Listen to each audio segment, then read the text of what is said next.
yon. By authority of the President, ganito, ganyan. Sabi ng Presidente, hindi pwede yon because you're trying to manipulate, no, the people into believing that all is well. And you're trying to exercise a mandate na hindi sa inyo.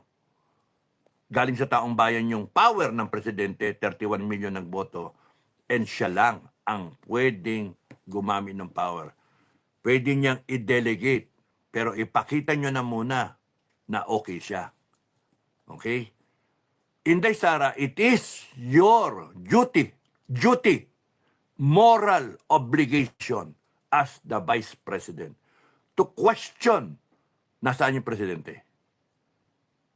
Huwag mong isipin na atat na atat ka, masasabihin na no, na ano ka, yung gustong-gusto mong pumalit. No, hindi. You're supposed to question, no, kung nasaan yung Presidente, kung okay ba yung Presidente, because you are concerned not only for his health, his well-being, but you are also concerned sa taong bayan, sa Pilipinas. We cannot have a Philippines, a government, being run by stupid idiots of people around him who do not have the mandate. Hindi man lang naboto yan. And then they are assuming the power of the presidency. Cannot be. Nakadefine sa Constitution yan. AFP-PNP nakadefine sa Constitution yan. Hindi pwedeng mag-take over kayo. Hindi pwedeng maghunta kayo. Basta-basta. Nandyan ang Vice President. At nandyan ang 32 million na katao or more. Nadagdagan eh. Nadagdagan. 32 million or more to back up the Vice President. Kasama kami na FGF. Constitutional kami. No choice is the Inday Sara, ang Vice President. No choice. Kaya ayaw ninyo, kay gusto ninyo. No choice. Constitutional mandate. Constitutional, natin, it is the Vice President who should assume the presidency. Mag-OIC ka na muna just to make sure that everything is going well. Now, as the OIC, bahala ka sa maniwala sa kabinete. Pero, ang dami kasi hinaharap natin eh. Yung posible na magkaroon ng massive evacuation sa Taiwan if kinakailangan. You should be drawing up the plans already right now. A sick president cannot do that. Natutulog, highly sedated, o baka kleng-kleng bang-bang na yung utak. Lugaw na ang utak. Delikado tayo nun. Kasi pagputok niyan, sino ang nagpapatakbo ng Pilipinas? Si Bersamin? O kung sino man, si Attorney Claire, o yung asawa, nasa ano nga, di ba? Nasa New York. O si Tamba, 200,000, 300,000 votes lang yan versus 32 million kay Inday Sara. Ibig sabihin, ang taong bayan, mawawala yung pangamba kung si Inday Sara na spare tire na rim 14 ang ikakabit mo doon sa sasakyan na rim 14 yung kabitan. Hindi pwedeng rim 13. No? Hindi pwedeng rim 13. Ikaw, Tamba, rim 13 ka lang. Kayo sa AFP, rim 13. Kayong sa kabinete, rim 13. Ang ikabit natin yung talagang rim 14 o rim 15, whatever. Basta yung sakto. Kasi siya yung may mandato. At kung sakasakaling pipilitin ninyo na tanggalin ang Inday Sara, revolusyon yun ang mangyayari. I'm not encouraging it. I am telling you that will happen because makakalaban ninyo yung 32 million na supporter ng presidente, ni Digong at ni Inday Sara. As you have shown na yung indignation nila na dinala nyo ng pilitan yung kidnapping ni Digong. So, yun yung ano pa ba sasabihin ko? Security-wise, dapat ibalik nyo yung security ni Inday. Let her be the one to choose kung saan siya nagtitiwala. Hindi pwedeng kayo magsasaksak dyan sa kanya. And then binawasan nyo. At pinapalitan nyo. Puta. Kailan pa naging ganyan? Dapat magrespeto kayo do sa presidente at vice president. Parehas yan. Kung titignan nyo, co-equal. Why? Kasi ito na vice president, co-equal. Pwede niyang palitan ito pag kinakailangan. So, pwede. Kumbaga sa tinawag lang niya, ang pagkaiba lang niya, vice eh. Isa presidente, hindi naman pwedeng dalawang presidente. Isa lang. Pero tayo, yung sistema natin, merong papalit agad. Because ang habol, continuity. Yun yung sistema. Hindi pwede ang papalit ay isang secretary o isang general or a group of generals. Hindi pwede. Hindi pwede. Gusto nyo magpatayan ng Pilipino, mag-away-away, magrevolusyon, mag-civil war. Do not attempt. Do not attempt. Okay. May signal pa? Okay, sabi, may signal pa ba? Salam dari Indonesia. Masyado na po tayong ginagago. Heidi Ching. Tayo ginagagot ng administrasyon. Puro sila ganid. Oo nga eh. Oy, Edward Bakay. Thank you ha. Thank you, Edward Bakay. Dahil sa sumagot ka, moderator ka na. Thank you. Bessie, FJF UK. Okay po, signal. O Bessie, mati ka pa. Moderator ka na ba? Ay, nawala kanina. Ginawa kita moderator eh. Thank you, Bessie, FGF UK. Sidlak, Agus, and...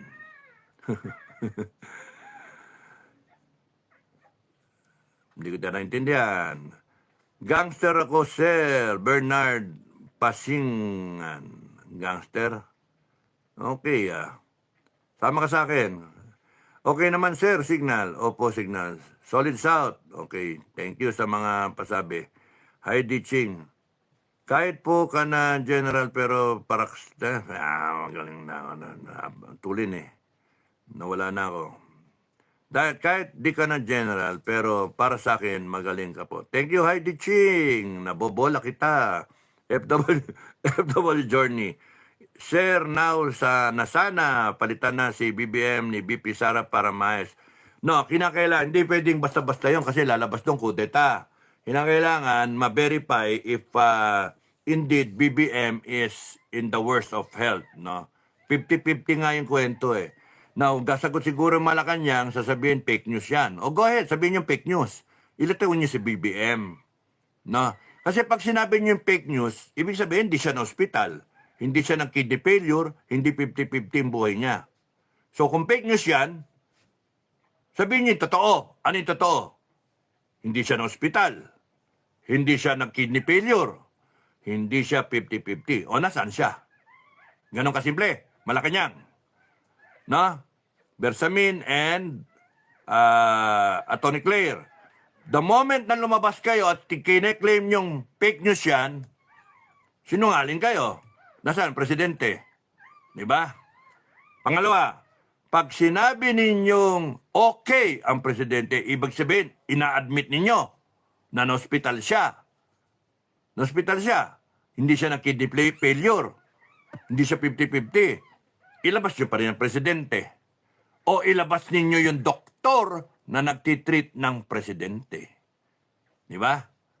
Otherwise, BP Inday Sara, love you, BP Inday Sara has every right and has the backing of our government, our system, our constitution, our people to put her in place. Automatic, flat na ang gulong. Ibig sabihin, pasok ang spare tire. Ayokong pakinggan yung Madam President, ayokong pakinggan yung BP na spare tire. Ganda-ganda ng BP tapos spare tire. Spare tire.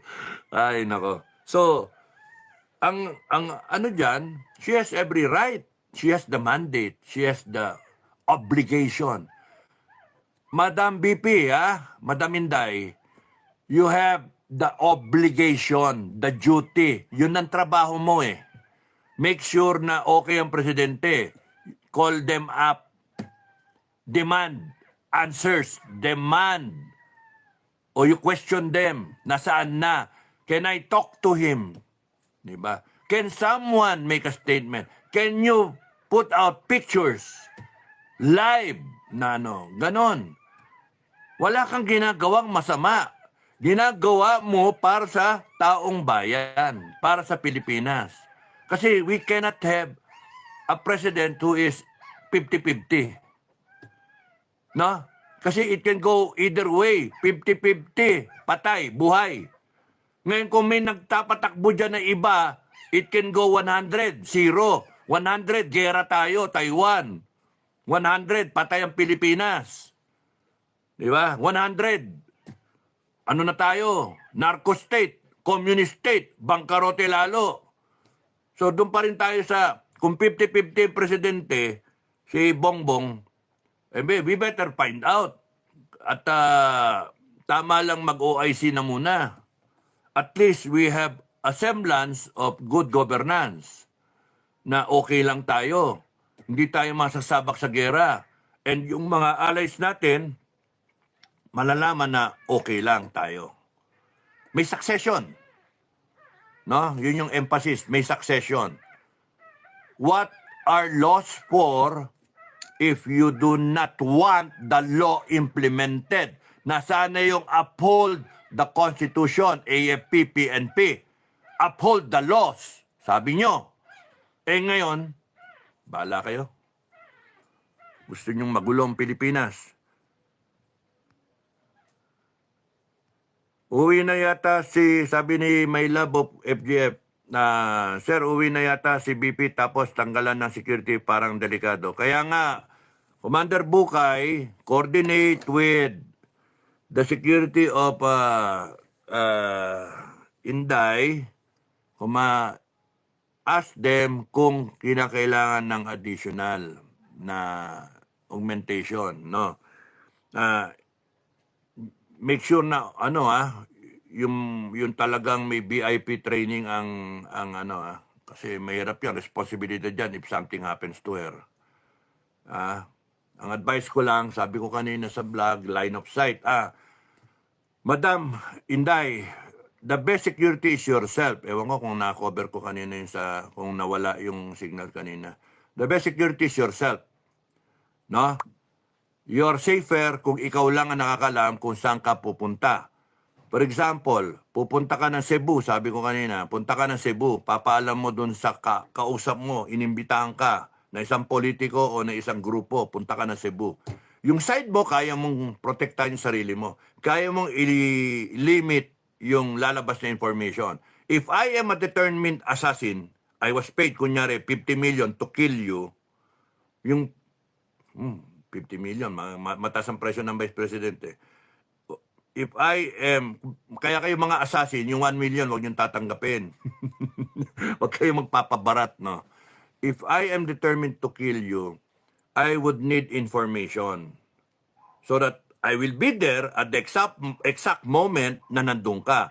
Either I have a pattern of your whereabouts, yung activity mo Monday to Sunday or any given month, or I would have specific information which I will buy, I can buy from people who are entrenched in the system, sa government, sa side mo or do sa side ng pupuntahan mo. Okay. So, meron akong mga tao, galamay, na puting ahas, ika nga, na nagsasabi sa akin, saan ka pupunta? Pagka nalaman ko pupunta ka doon, definite, on a Monday you will be there. Ganitong oras, alas 10 o alas 12, alas 11 ka magsasalita, I will be there. Pulling a trigger. Ganon. So, the best way to deny that information sa side mo is huwag ka magsabi sa mga tao mo. Ikaw lang ang nakakaalam. Sila, hindi nila alam sa last moment. So that will be hard for the assassin to take you out, take you down, kasi hindi niya alam. Walang verification. So last minute. Tapos pagka yung pupunta mo naman, sabihan mo na ganun din. Kasi security-wise. Pero yung Hindi yan nakukuha sa paramihan ng security. The best security is yourself. You are the only one who know the pattern, the schedule, and kung yung aid mo, yung pinaka-trusted na aid mo, alam niya, siya lang ang nakakalam. Eh, ang problema kasi, mentras isang security lang, for example, what can happen, advance party, punta dun sa Cebu. Pare, anong ginagawa mo rito? Kasi kapunta niya yung mga kabats niya. It happens. Punta niya yung kabats niya. Oh, pare, kamusta na? Anong ginagawa mo rito? Advance party ako. Oh, kailan? Kailan pupunta si Code 2? Uy, si Vice President pupunta rito. Kasi mayroong speaking engagement O may ribbon cutting, inimbitahan siya ng mga kababaihan. Ganon. Sinabi na kung ano-ano. Alam na ng mga kabarkada niya. Maya-maya, kukwento na sa mga asawa. Si Mr. naman, bago siya umalis, papuntang Cebu, sasabihin doon sa asawa niya, punta ako Cebu. Bakit? Bakit na naman? Siguro may chicks ka, no? Hindi. Advance party ako. Oh, ganon. Bakit? Ba't mag-advance party? Kasi nga may ribbon cutting doon, inimbitahan si BP, bla bla bla bla. Bibili ngayon sa palengke si Mrs. Pagbilan nga ang gulay, uy, may kachika ako. Alam nyo ba, may marites ako. Si BP pupunta doon. Nag-uusapan kasi, pupunta dito sa Batangas. Hindi sa Batangas. Pupunta doon sa next week, Lunes, nandun siya sa Cebu. Hindi pwede dyan sa Batangas pupunta at mangungumpan niya. Wala. Konfirmado yung akin. Kinonfirm no? Konfirmado, impormasyon. Pupunta siya sa Batangas, alas 11 siya magsasalita.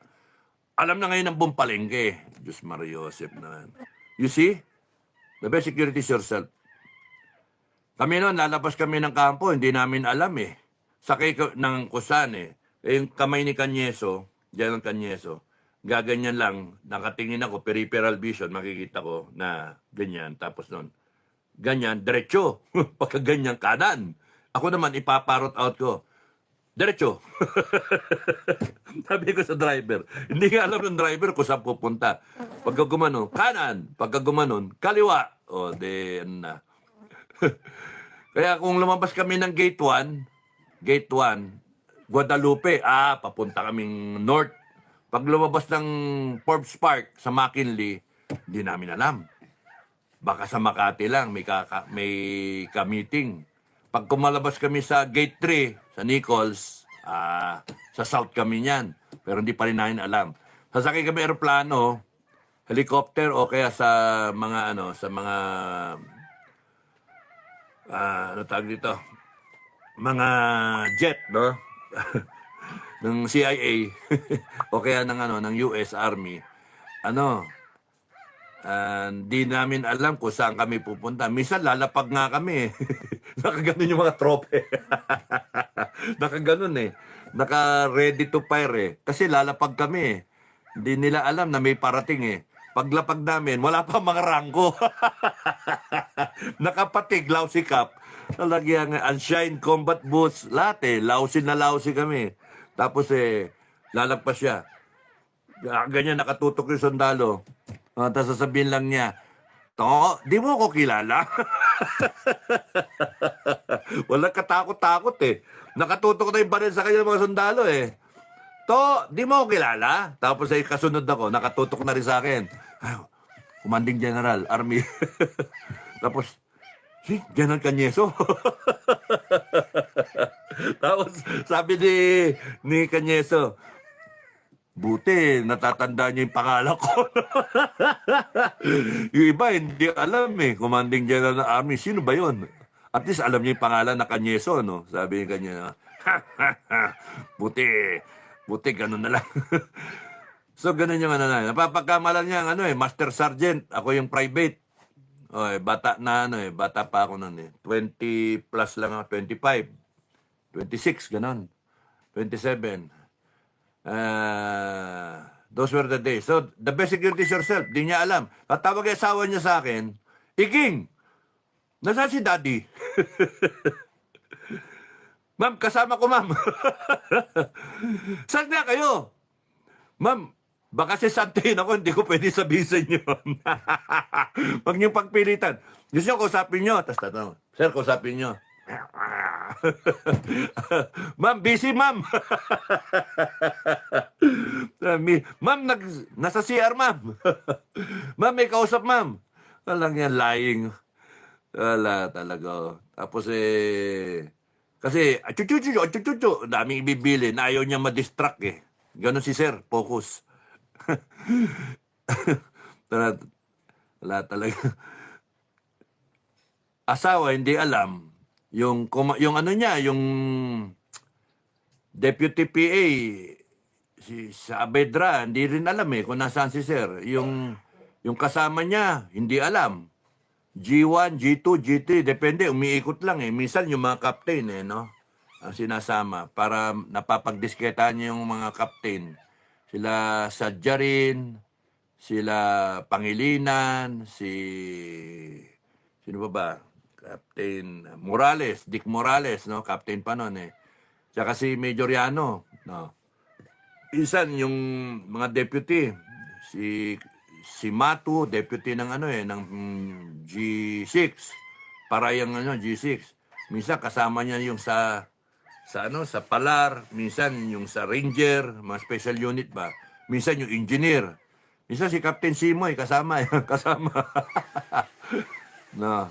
Natandaan ko yan si General Simoy eh. Minsan nakikita ko yan eh. So, yun yung mahilig si Sir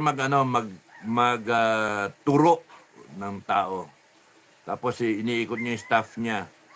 Kaya nga minsan si Alcudja, Colonel Alcudja at that time, Colonel Alcudja, Maniago, G4 si Maniago, Alcudja, G5, G2 Urgelio, G3 Enrile, G1 Olay. Si Olay ang pinaka-cool doon eh. Nagkakape yun, nilalagyan ng hard. Halo-halo siya. Kasi inumin. Iging, okay ba tayo dito? Okay, sir. May baril ka ba? O, sir. Meron, sir. Dalawa, sir. Isa para sa inyo. Okay. Kakape lang yun. Yung iba, Iging, saan ba tayo pupunta? Hindi ko rin alam, sir. Sa ano yata tayo, sir? Doon sa may Nawalop. Pupunta tayo doon kay sino yan? Yung yung general na nagdepek. Putya, nakalimutan yung pangalan ni sir. Sorry sir, nakalimutan yung pangalan mo. Harke. Okay, si General Harke. Doon yung sinabing, give me 10 good reasons why I should not relieve you as brigade commander and appoint my aide as the brigade commander. Tawa lang kami. Tapos binubulungan ko siya kung ano yung sasabihin na rason. Naubos. Sabi ko, sir, number 10. Number 10 na, sir. Tapos na, sir. Because you're very kind, sir. Then sinabi, because you are very kind, sir. Nung ko lang natinig na nag-goddamn si Canyeso eh. Goddamn. You're bolahizing me, ah. Ang malumanay ni sir eh. Okay, so, may signal pa. May signal pa, ha. Keep praying lang tayo, sabi ni Jeneline Ramoran. Elijab, the Explorer. May signal pa ba? Sidlak, Agus. So, sa ganitong sistema, walang gulo ang bayang ito, tahimik. O nga eh. Malay nyo, yan ang sagot ng langit sa mga Pilipino. No? God-given. Hindi natin alam eh. Bilhin man nila yung bar, may di pa rin sang-ayon, may mag-iingay pa rin dyan. Oo. Yung mga lawbreaker, dagdag oras sa trabaho nila. Kung ako kay BBM, tigil na siya sa bawal na gamot. Saludos desde Costa Rica. Thank you. Muchas gracias. Marunong naman Kastila. Hasta la vista. Baby. Schwarzenegger, ano? Ipakain na lang sa Crocodile Farm. Good to see you, sir. Smiling. Oh. Tawa-tawa. Dimples. Mary Jane Simba Cruz. Morning from Great Britain. Poverty Sucks Hawaii 2.0. Xin Yisheng. Hindi tatanggapin yon ni St. Peter. Hehe. Sa fly-by-night na punerarya na lang yon. Mugen, power, poverty tax, saan St. Peter, LOL. Chio Rilin Yano. Sir Dado, totoo kaya yung post sa reel na binili daw yung farm ng 40 million more or less para gawing zero vote ang Duterte sa Davao. Yung natira daw na pro Duterte pinapatahimik. Sana hindi totoo. Ewan natin. Malaman natin niya sa actual na eleksyon. Tsaka hindi naman ganun katanga yung mga kapatid nating Muslim. Alam niyo ba yung mga MNLF tsaka MILF magsanib pwersa nga para lang ipagtanggol si Duterte? Tapos ano yan, bibilin. Hindi ba, ang tanga yung Malacanang, magbayad ka, 40 million, magkano? 30 million? 50 million? 40 million? Magkano ba? 40 million. 40 million. O di tinanggap lang nila yung pera, binili nila ng mas maraming baril.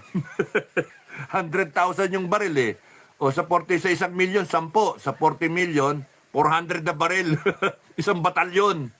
O di sige, tanggapin lang ng Dapat nga, nagpapresyo pa kayo. Kulang yan, 40 million, mga kabrader na Muslim. Kulang, 1 billion. Dami nilang pera, 1 billion. Ang daming baril nun, no? 1 billion. Makabili pa kayo ng mga RPG, no? Ganon.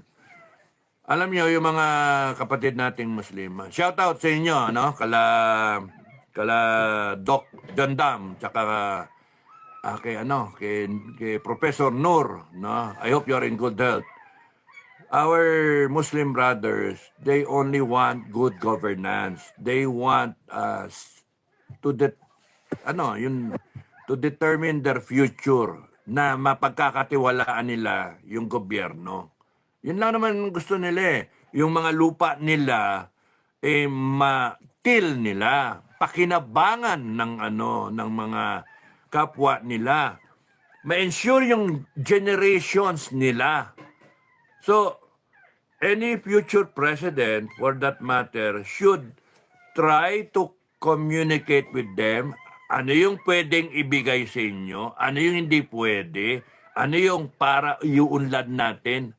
Sa tingin ko, pagka sila, ma-ensure lang na yung kanilang dignidad, hindi mayurakan, yung kultura nila ma-preserve, yung kanilang lupa ay pag-aari talaga nila.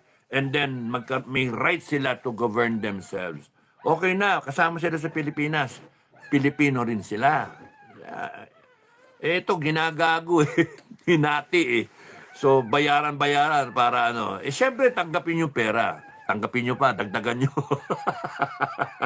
dagdagan nyo ha. But, it's an insult to the Muslim community if you approach it that way. Hindi bayaran yung mga yan actually. Mas maganda pa sana kung yung si BBM, inasikaso niya yung last will ng tatay niya na lahat ng Pilipino makinabang dun sa pera. Pero hindi, ginanon niya eh. Tapos ninakawan pa ang Pilipinas. Tapos ngayon, tinatarantado pa ang Pilipino. Ayan, kita mo. Kung totoo yung balita na yan, good luck sa'yo. 1 kidney, tapos mag-fail. Tatamaan yung utak mo dyan. Tamaan utak mo tsaka puso mo. Ang masama, kung nag-heart attack ka. Pagka nag-heart attack ka, gulay ka. Kung may bisyo ka, ay patay ka. That's why it's very critical. Madam Vice President, it's very critical na malaman ng taong bayan. Kasi anytime pwede nilang isabak tayo sa alanganin yung mga nakapaligid. No? Kaya nga And yung security ni Inday, make sure that she's protected. Tapos yung matitino sa AFP, make sure pagka may nakita kayo na ikasasama ng ni Inday, yung buhay niya at ng pamilya niya at ng mga Duterte for that matter, make sure na you decide properly. At sa FGF, Commander Bukay, Nasa balikat mo, ha? Nasa balikat mo, wala sa akin. Resign ako eh. Nasa balikat mo, make sure that you connect with the group of Kainday, and then kung kailangan nila, provide. Kung hindi, okay lang, hands off. Di ba? Responsibilidad yan na ano. At make sure yung ilalagay ninyo kung 200 katao o isang batalyon, 500 na katao. Ang mahalaga lang diyan yung close in, ha? Yun ang mahalaga. So let the actual security na trusted be the ring around her. And then yung close in na secondary. Yun yung atin kung ganun ang tiwala. Tapos noon, i-receive ng FGF commanders. Commander to commander lang ang magiging basis, hindi yung maraming nakakaalam kasi pwedeng paghandaan. And then i-clear lahat ng high ground. Kung alam niyo kung saan pupunta, lahat ng high ground, lahat ng potential na paglalagyan ng triggerman. Mahirap yung na yan, trabaho na yan. Sana nandyan ako kung pwede. Pagka okay na ako, pwede ako. Pwede. Walang kapalit. Walang nothing to ask for in return. Sir Dado, totoo kaya yung okay? Cesar Marta, BP Sara, wag kang magtitiwala kahit kanino, kahit sa katrabaho mo. Maraming sa paligid. Correct! Kuha ni Cesar. Nelson Laher, St. Peter Funeral, walang hospital. Wasak. Hindi masaya ang mamayan kay Inday Sara, sir. Hindi sila makinabang, kaya kawawa, pinagtutulungan. Ingatan mo ang puso mo, sir. Mahaba pa ang labanan. Sir, ingat. Okay, malakas ako sa langit Hindi pa ako namamatay. Nasa St. Luke's ba yung addict? Poverty sucks. Ewan ko, hindi ko alam Karma, sir, kanino pong mga mansions yung nasa Wright Park? Mga bagong gawa lang. Sa Congress yun. Rest house ng mga congressman. Sa HOR. Sidlak Agus Hospital. Melby, protect Inday Sara kasi si Bangag hindi naaabot ng SONA. Ang masama dyan, nadami si utak, kaya nga dapat yan, magsalita ang doktor. Magsalita yung doktor. Hindi pwedeng magsasalita lang yung mga cabinet secretary. Hindi pwede. Hindi pwede mag-take over ang military.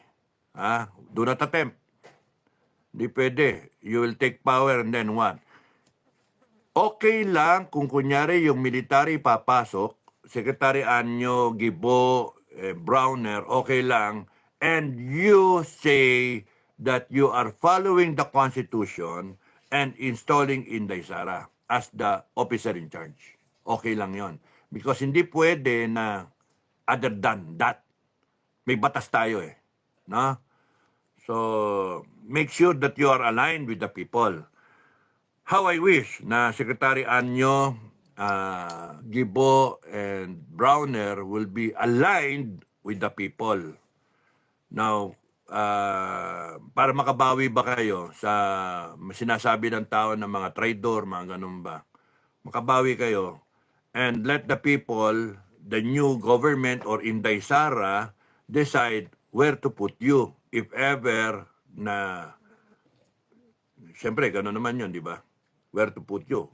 Kahit mag-ano na lang kayo, mag-ambassador elsewhere, ambassador to any country, European country, okay, sa US o Switzerland, di ba? Wag sa Hague. Wag sa Netherlands, so, ganun. At least, nakabawi kayo. Kasi you have to recover yung what the people are thinking right now. Traitor kayo. Hindi ako nagsasabi nun. Taong bayan nagsasabi nun. Ako sinasabi ko, resign kayo para makita ng taong bayan na hindi kayo naniniwala, hindi kayo agree doon sa ginawa kay Duterte. Hindi kayo agree sa ginagawa kay Inday Sara. Pero General Browner kasi ikaw yung nag-issue ng directive na tanggalin yung security. something's wrong. Hindi tama eh.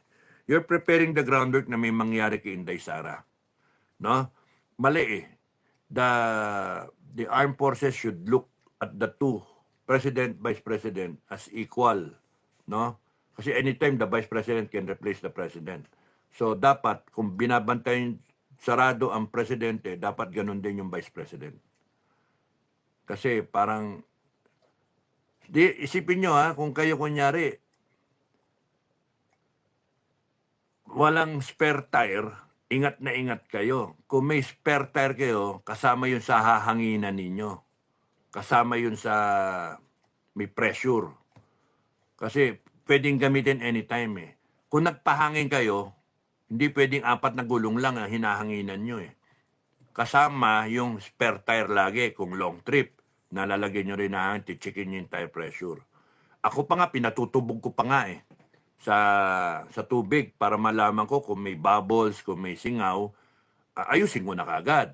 Kasi kahit sigurista ako eh, kung nalagyan ko na air pressure na 35 o 32 lahat, lalagyan ko, tapos o 35 no, lalagyan ko, tapos nun, wala. Butas pala yung pito, mali, wala sa lugar, sumisingaw din. By the time na kailangan may spare tire, wala rin. So, armed forces, by the time na kailangan natin yung spare tire, tigok na, patay na, mali kayo. Kinakailangan yung security ng Presidente at Vice President, pantay, meron talaga. So that anytime may mangyari sa Presidente, like now, questionable, nandyan yung Inday Sara. Pero kung tsutsugiin yan, bad, revolusyon ang mangyayari. Magagalit ang taong bayan. You do not attempt, ha? Do not attempt. Magagalit ang taong bayan. You will all die sa kamay ng taong bayan. No? You're warned, ha? You do not attempt. Lalo na yung mga may gusto dyan na may ambisyon na kunwari tahimik lang. Kunwari sumasakay sa mga Duterte. No? Kunwaring mga kaalyado ng mga Duterte. Be warned, ha? Sumasakay kayo pero wala kayo. Yung mga rally nga pala, gusto ko sabihin na sana yung mga leader, tumayo kayo. Yung mga leader, yung mga tumatakbo. Kayo yung nasa harap ng tao. No? Lalo na kung gusto ninyo, magmarcha papuntang Malacanang. Ang requirement dyan, mga kababayan, kung meron kayong mga pinuno, sabihin nyo sa kanila, kahit yung mga nasa itaas, yung mga politiko mismo, o kaya yung mga staff, senior staff nila, o kaya kung sino man yung mga pinuno na coordinator, mga leaders, sila yung lumagay sa harap. Hindi yung taong bayan yung nakalagay sa harap and then pagka nagratratan, wala na yung mga pinuno. Kaya ako naasar sa ganyang mga setup eh. Ginagamit yung tao to attain their selfish agenda ni kawawang tao. May signal pa. Wala na. Haba naman ang comment, no?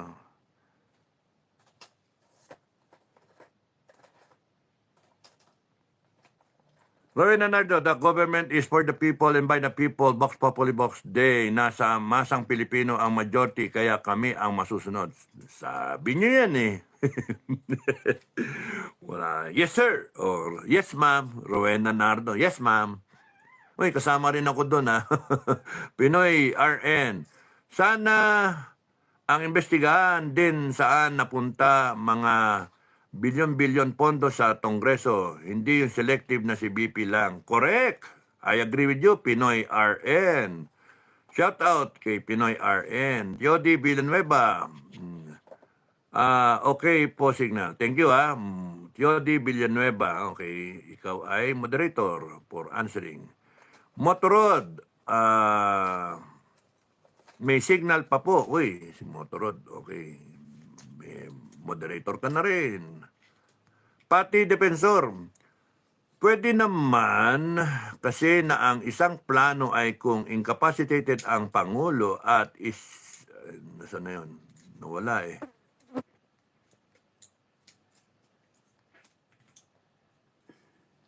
At isi-circumvent naman ang Constitution, harangin si BP Inday Sara para take over lang either Speaker Senate President or Speaker of the House of Representatives.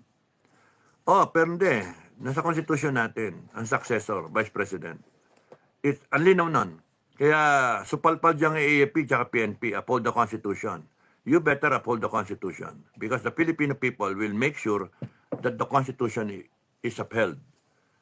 The Filipino people will stand up Pagka nakita nilang, at least yung mga DDS, the Filipino people comprising 90% na mga Duterte supporters, 90%, kahit gawin nyo na 80% lang Kahit gawin nyo 70%, kahit gawin nyo 60%, 51% na still majority.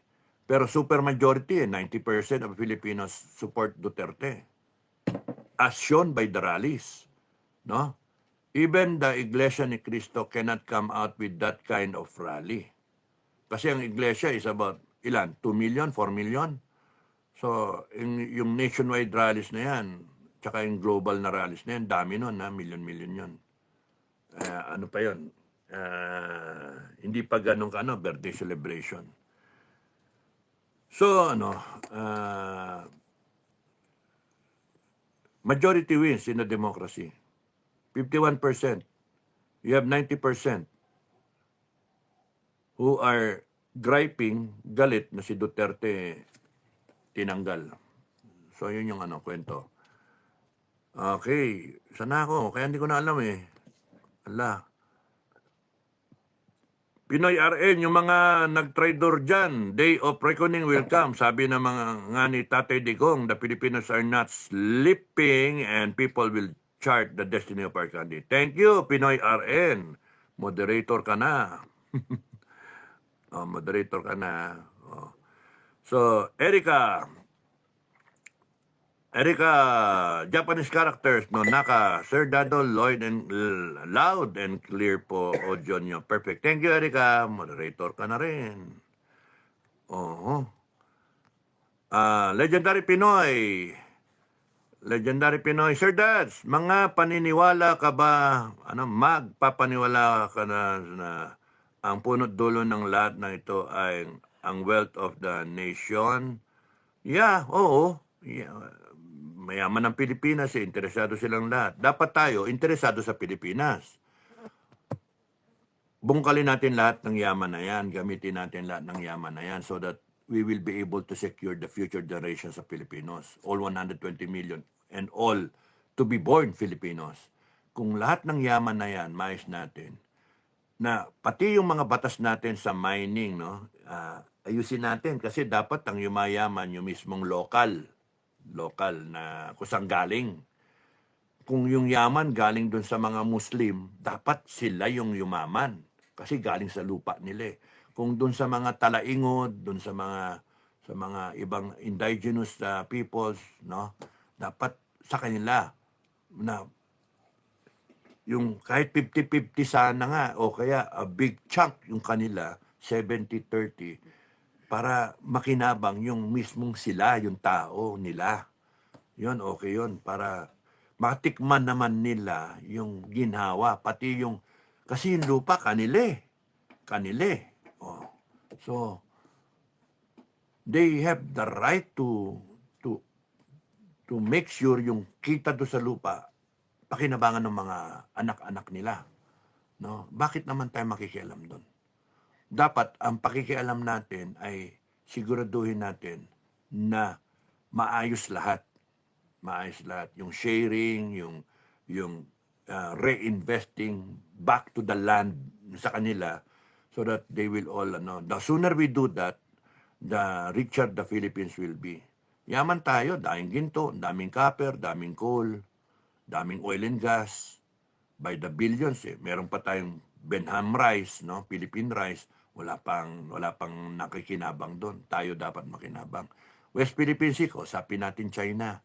Baguhin natin yung constitution na in such a way na ma-define properly how we will go about with mga ganyan. May multiple claims, So let's